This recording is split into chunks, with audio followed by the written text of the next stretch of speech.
Viral ang video ng umano'y doppelganger o supernatural twin na nakunan sa Cainta. Nagbigay ng payo ang ilang eksperto sa mga dapat gawin kapag nakakita ng ganito. Para bigyan ng mukha ang balita, Mobile Journal, Jazz Paredes.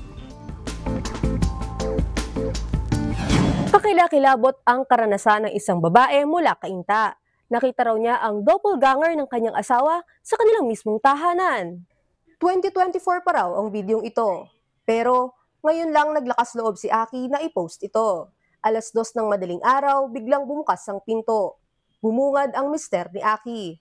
Takang-taka raw siya dahil alam niya nasa trabaho ito. Sabi ko kagad sa kanya, "Oh, ba't ang aga mo?" Tapos, ang pinakaayaw ko sa lahat, yung hindi ako sinasagot. Tapos, nakatingin lang siya, nakatitig lang siya sa akin without emotions that time.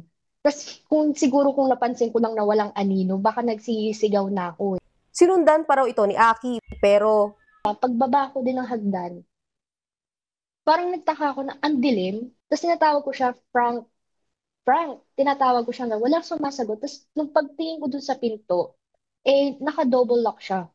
So, doon ko din na-realize na wala siyang susi. ilang minuto siyang natigilan. Saka nagtatakbo pabalik ng kwarto at tinawagan ng asawa. Pero ito, may napuna pa ang ilang nag-comment sa post.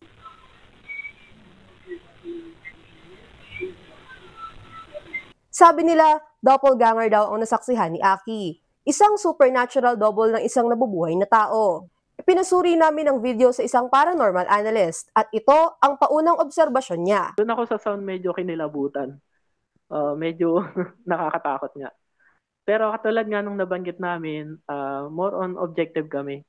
Kasi yung mga sound na to, pwedeng electronic distortion, pwedeng noise interference, katulad ng mga speaker, katulad ng microphone. Sa tanong kung posibleng doppelganger nga ba ang na-witness ni Aki, So pwede siyang spirit, pwede siyang hallucination, pwedeng illusion, pwedeng after image. Yung memories ng isang tao, played back ito as hallucination.